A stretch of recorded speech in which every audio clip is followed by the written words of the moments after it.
Boa noite aos nossos irmãos, boa noite às nossas irmãs, que a paz do Mestre seja conosco. Hoje, o tema do Evangelho segundo o Espiritismo de Allan Kardec é, no capítulo 4, ninguém pode ver o reino de Deus se não nascer de novo. No item Necessidade da Encarnação, São Luís, Paris, 1859. Ele faz a seguinte pergunta: será a encarnação uma punição e somente os espíritos culpados estão sujeitos a ela? Então, o nosso tema de hoje, e eu inicio então com a citação de Jesus no registro de João, capítulo 3, versículo 3. Jesus respondeu a Nicodemos, e disse-lhe: na verdade, te digo que aquele que não nascer de novo não pode ver o reino de Deus. Então, nosso tema estará relacionado a essa assertiva de Jesus, da necessidade de nascer de novo para que nós possamos no futuro ver o reino de Deus, estar mais próximos de Deus. Então, eu começo dizendo o seguinte, que hoje no planeta nós temos em torno de 8 bilhões de habitantes. Bilhões de habitantes. E 800 milhões de seres humanos passam fome no planeta, ou seja, em torno de 10% da população mundial tem severas necessidades, em relação à questão do alimento, de se alimentar. Nós temos aí bolsões de misérias espalhadas em vários países, especialmente os países ali da África, mas a gente sabe que no Brasil nós temos também milhares, milhões de pessoas com necessidade de adquirir alimentos no nosso país, e tem a questão do desperdício também. Nós desperdiçamos aí só no Brasil 27 milhões de toneladas de alimentos. É muita coisa. O planeta todo, desde a produção até passando pela distribuição nas ceasas aí do mundo. Ceasas a gente fala só para dizer um termo de distribuição, mas no planeta, passando aí pela produção, distribuição, até chegar à nossa mesa, ou pelos restaurantes ou nos lares, o desperdício é de 1/3, 33% dos alimentos são completamente desperdiçados, enquanto que isso dá, segundo aí dados, cálculos da ONU aí na internet, em torno de 1 bilhão de pratos todo dia de desperdício, enquanto que 800 milhões de pessoas, de seres humanos, passam fome no nosso planeta. Quer dizer, é algo triste, muito triste para todos nós. Mas a questão que a gente quer entrar, a pergunta que não quer calar é o seguinte: por que que uns passam fome, têm uma dificuldade gravíssima, em poder se alimentar diariamente, enquanto outros têm condições excepcionais e até de desperdício, como a gente disse aqui, Então, de alguma forma, todos nós desperdiçamos, alimentos diariamente.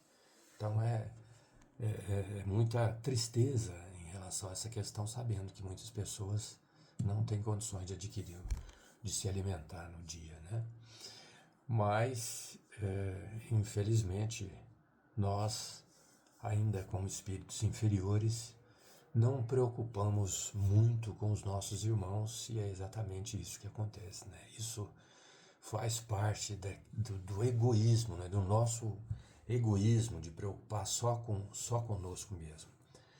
E além dessa situação, nós temos a questão também relacionada àquelas pessoas, aqueles deficientes físicos, né? Deficientes visuais, auditivos, aqueles que não podem falar, né? Aqueles que estão prostrados numa cama, às vezes 5, 10, 15, 20, 50, fica a vida toda nessas condições, né? Então, pessoas que sofrem, né, diversas necessidades e problemas, né, que acabam, de certa forma, anulando a vida deles, ou pelo menos gerando uma condição de muita dor, sofrimento e tristezas. Enquanto outros, ao contrário, estão muito bem, gozando de, né, situações privilegiadas, digamos assim, né, corpo físico perfeito, né, em muita tranquilidade na família, muita prosperidade, criando os, os filhos, a família com bastante tranquilidade. Então nós temos essa contraposição aí que realmente nos faz questionar por que Deus permite essa condição, essa situação. Uns muito bem, outros muito mal, digamos assim. Por que isso acontece? Então, seria justo, né? Deus seria justo se permitisse uns viverem numa situação muito boa e outros numa situação muito ruim. Deus seria bom, justo, né? Deixando, né, que os seus filhos, uns tivessem, digamos assim, privilégios, outros não. Então, essa questão que a gente pode dizer, e somente a doutrina espírita em profundidade pode explicar essa condição, essa situação. Porque sem a reencarnação, nós não poderíamos ter a justiça de Deus. Então, essas pessoas que atravessam essa condição, existe um porquê, uma condição para que ele possa estar nessa condição de sofrimento, e também essas pessoas que estão numa condição boa, numa condição melhor. Então, a reencarnação explica isso. Emmanuel, no livro Roteiro, Emmanuel, Psicografia Chico Xavier, diz assim: a bênção de um corpo, ainda que mutilado ou disforme na terra, é como preciosa oportunidade de aperfeiçoamento espiritual, o maior de todos os dons que o nosso planeta pode oferecer. Ou seja, existe então um motivo para que as pessoas enfrentam dificuldade aí que ele fala de um corpo mutilado, né? De um corpo com extremamente dependente dos outros para se movimentar, para se alimentar, para se viver, né? Então tudo tem uma justificativa. E essas pessoas que atravessam essa situação, né, Emmanuel fala que é uma preciosa oportunidade para o aperfeiçoamento dele, né? Então nós já estamos começando a descobrir a justiça de Deus. O porquê? Porque evidentemente que ele, numa existência anterior, ele então descumpriu, digamos assim, afetou a lei do nosso Pai Celestial e evidentemente ele pede para retornar nessa situação para quitar os débitos do passado. Então é assim que funciona, né? Reencarnação, imortalidade da alma, vida futura, pluralidade das existências, elas são condições básicas para compreendermos a justiça divina. Nessa compreensão, nós abrimos novos horizontes de aperfeiçoamento para a nossa alma, né? Quando aprofundamos nos ensinamentos da doutrina espírita, nós percebemos, né, por exemplo, comunidades inteiras no plano espiritual em atividade, auxiliando os nossos irmãos que, desencarnados, estão em regiões infelizes. Lá existem colônias espirituais ativas com inúmeros servidores do Cristo, ajudando aqueles irmãos no umbral, nas trevas, nesses lugares onde a infelicidade está presente, motivada pelas nossas faltas cometidas quando encarnados, não é? Então, existe essa situação. E a gente observa que nessas condições, né, nesse conhecimento que nós temos das colônias espirituais, aí, por exemplo, André Luiz, Espírito, cita muito a colônia Nosso Lar, onde ali uma população de mais de 1 milhão de pessoas desencarnadas trabalhando ativamente e recebendo, né, aqueles irmãos infelizes que se arrependeram, né, e são levadas, né, são recolhidas lá no umbral e são levadas para a assistência devida nessa colônia e inúmeras outras colônias espalhadas pelo planeta, né?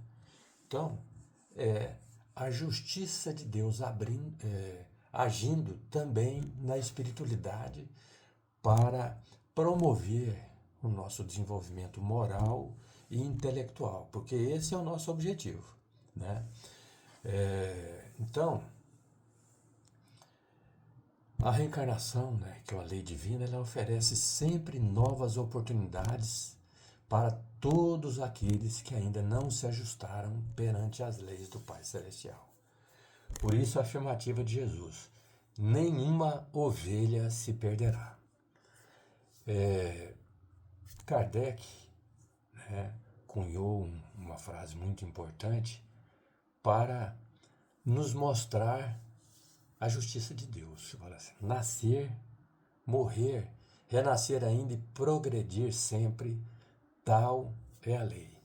Ou seja, vamos passar por inúmeras oportunidades dentro da reencarnação para que a gente possa um dia chegar à condição de espíritos perfeitos como Jesus.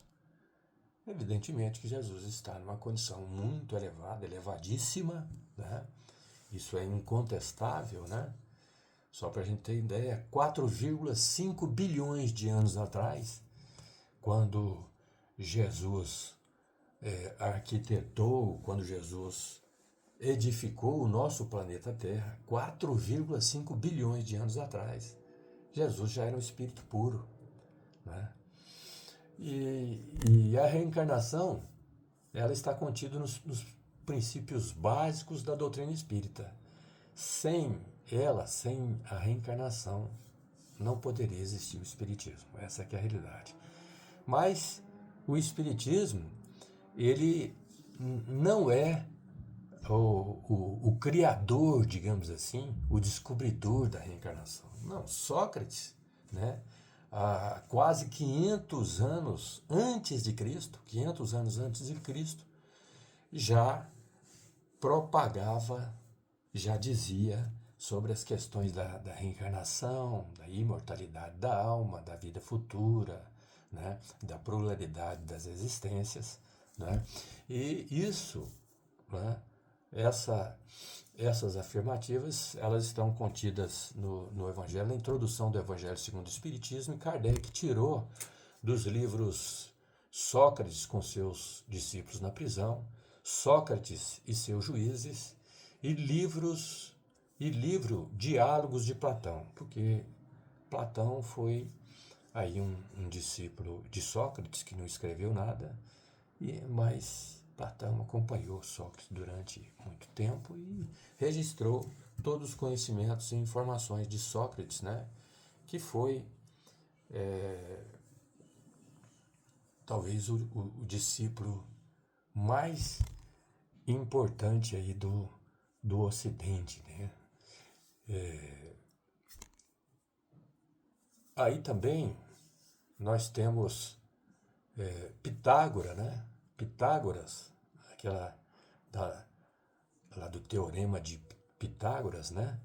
Filósofo e matemático grego que viveu 570 anos antes de Cristo, também expôs suas ideias positivas a respeito da reencarnação e sobre a imortalidade da alma. Então, ele também tinha plena convicção, Pitágoras, sobre a questão da reencarnação. Orígenes, que foi um dos mais importantes teólogos do cristianismo primitivo, né, que ele nasceu por volta de 185 anos depois de Cristo, em Alexandria, no Egito, ele defendia a ideia de que muitos textos bíblicos tinham significados mais profundos, que é a proposta da doutrina espírita, não ficar, especialmente nos ensinamentos de Jesus, não pegar só no pé da letra, né? Só ao pé da letra, buscar o conhecimento mais aprofundado, extrair o espírito, né, da essência, né, daquilo que realmente Jesus nos propõe. Então, ele defendia a ideia de que muitos textos bíblicos tinham significados mais profundos, além da interpretação literal, que é o que acontece muito, né, nas religiões. Por isso que uma benfeitora espiritual diz que algumas religiões importantes no planeta, né, estão vivendo na infância da espiritualidade, né, exatamente por não trabalhar essas questões da reencarnação, que é um dos instrumentos, se não o mais, né, mas um dos instrumentos mais importantes de Deus para promover o nosso desenvolvimento moral e intelectual, né? Então, só para ficar, né, Sócrates, Pitágoras, Orígenes, né, para nos mostrar que a reencarnação, a imortalidade da alma, a pluralidade das existências, a vida futura, ela não é obra, não diria assim, ela não é invenção ou descobrimento da doutrina espírita. Isso já vem há séculos e séculos, né, a respeito. A doutrina espírita tem menos de 200 anos, né, na verdade. Então, está muito jovem, digamos assim, e nos mostrando aí a necessidade do nosso aperfeiçoamento, né? Chico Xavier, no livro Ainda Hoje, ele diz assim: se a semente não morre e sim transforma-se, se a lâmpada apagada em vista de algum estrago pode ser substituída para que a luz reapareça, por que a chamada desencarnação haveria de ser o fim da pessoa criada por Deus? Então, a desencarnação é apenas um processo, né? Então, na erraticidade que a gente chama, que é aquela fase que a gente vive trabalhando no plano espiritual, né? Para depois reencarnar, né? Então a gente chama na doutrina espírita de erraticidade, né? É apenas uma, digamos assim, entre aspas, uma breve passagem para que a gente possa continuar o nosso processo de transformação, de aperfeiçoamento, né? Na questão 167 de O Livro dos Espíritos, Kardec faz a seguinte pergunta aos espíritos: qual o objetivo da reencarnação?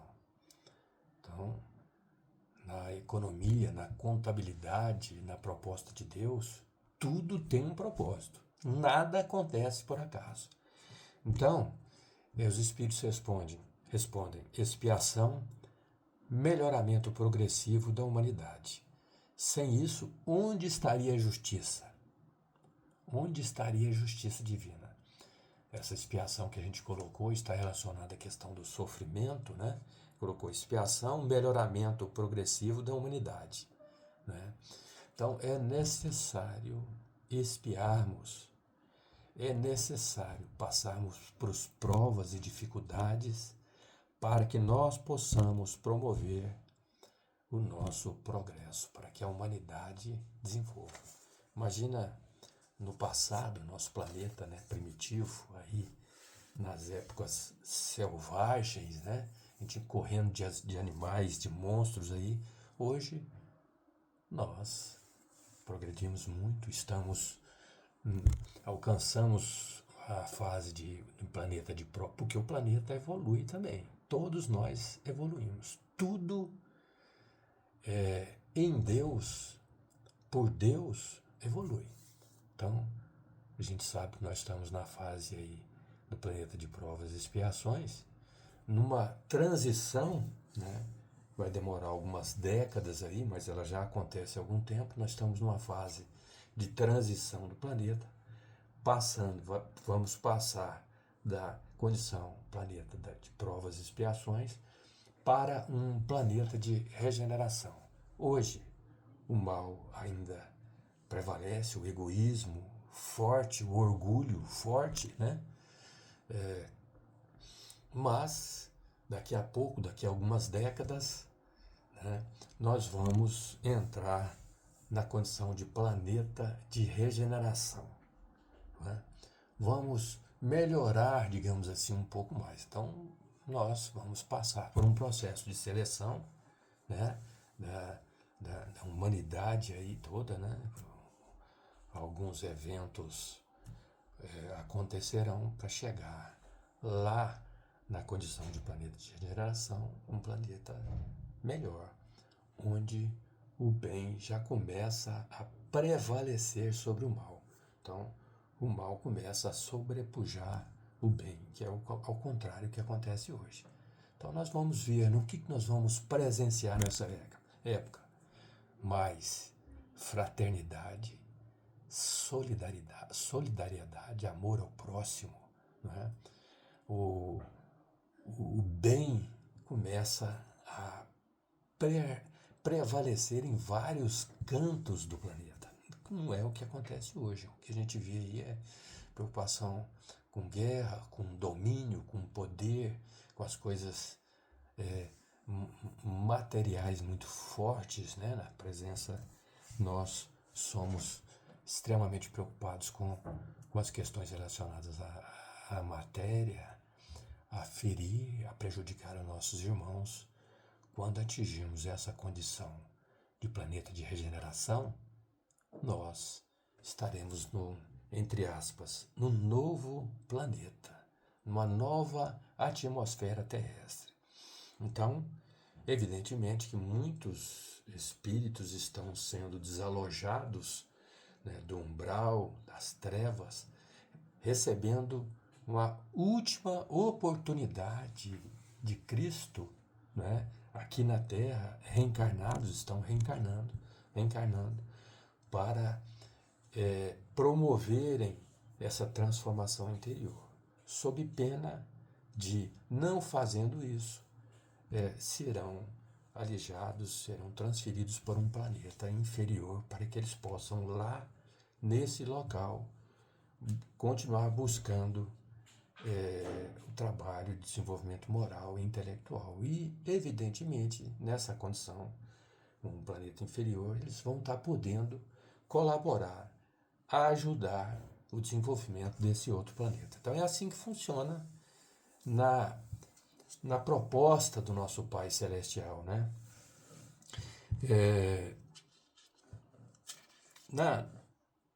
Na questão, antes de falar sobre a questão, né, vamos colocar aqui nas palavras no livro Palavras de Emmanuel, Emmanuel diz assim: a vocação é um impulso natural, oriundo da repetição de análogas, semelhantes experiências através de muitas vidas.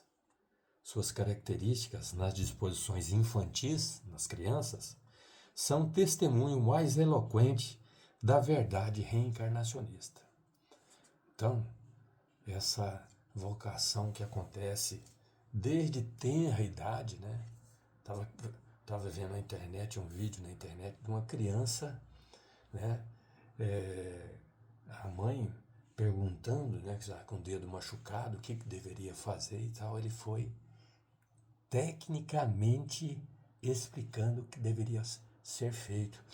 E ela conversou com ele sobre outros problemas e ele tecnicamente, né, já como se fosse um médico, né, com idade aí de 20, 30, 40, 50 anos, né, ele respondendo acertadamente todas as informações da mãe dele. Isso aí, né, é o que Emmanuel está propondo aqui. Ó. A vocação é um impulso natural oriundo da repetição de análogas experiências através de muitas vidas. Através de muitas vidas, nós vamos, então, promovendo, provocando, né, a nossa evolução, o nosso conhecimento, né?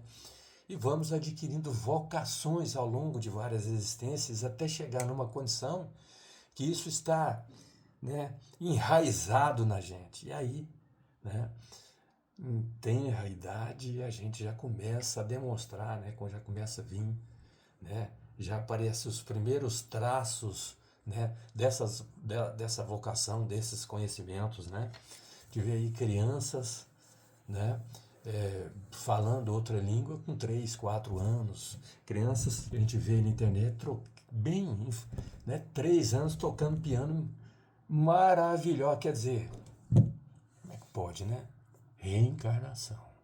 Esses espíritos já passaram por experiências, né, em outras existências, né? Ou seja, nós estamos numa longa jornada de aprimoramento do nosso espírito imortal, né? E ainda continuaremos por longo percurso até atingirmos as moradas celestes, né? Condições apenas de espíritos puros que compreenderam, assimilaram, introjetaram e vivenciaram as lições do Mestre Jesus em sua essência absoluta. Em síntese, amar a Deus acima de todas as coisas, amar o próximo como a si mesmo. Quando chegarmos nessa condição, nós já teremos vencido todas as vicissitudes da escola, da vida, e podemos considerar verdadeiramente servidores do Cristo de Deus. Portanto, mais uma vez, a reencarnação está contida nos princípios primordiais e básicos, né? E básicos da doutrina espírita, e faz parte das leis de Deus e de sua justiça. Então, eu estou já quase praticamente encerrando a nossa reunião.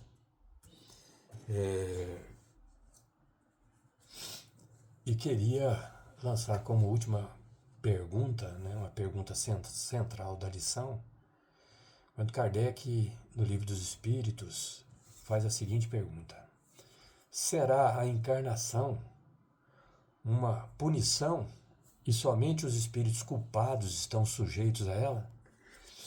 Que é a pergunta aqui, né? Será a encarnação uma punição e somente os espíritos culpados estão sujeitos a ela? E aí, a gente fazendo um apanhado aqui e ali, né? Nós podemos dizer que Deus, em sua infinita sabedoria e bondade, criou o livre-arbítrio e, consequentemente, junto a responsabilidade, a lei de ação e reação, que os orientais definem como karma, né? Essa lei de ação e reação, né? E se atrasamos na escola da vida, deixando de cumprir as leis de Deus, nós temos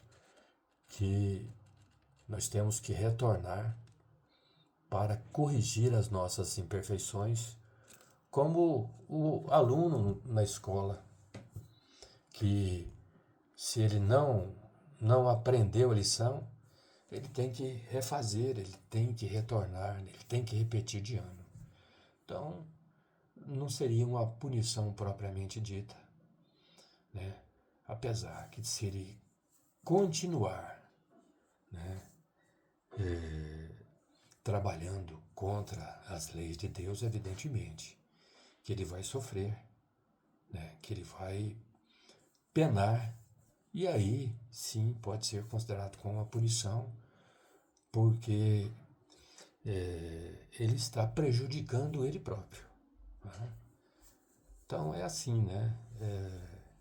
Citando um pequeno trecho da lição de hoje, São Luís diz assim: aqueles que, ao contrário, fazem mau uso da liberdade que Deus lhes concede, retardam seu adiantamento, e é assim que, pela sua teimosia, podem prolongar indefinidamente a necessidade de reencarnar, e é quando, então, ela se torna um castigo. Então é isso, dizer que Deus é infinitamente bom, justo, misericordioso e nos oferece inúmeras condições e possibilidades para o nosso desenvolvimento moral e intelectual, que são as duas asas, né, que nos faz alçar voos mais elevados até alcançar o nosso Pai Celestial. Então, que Jesus nos abençoe e permaneça conosco, iluminando os nossos caminhos. Muito obrigado.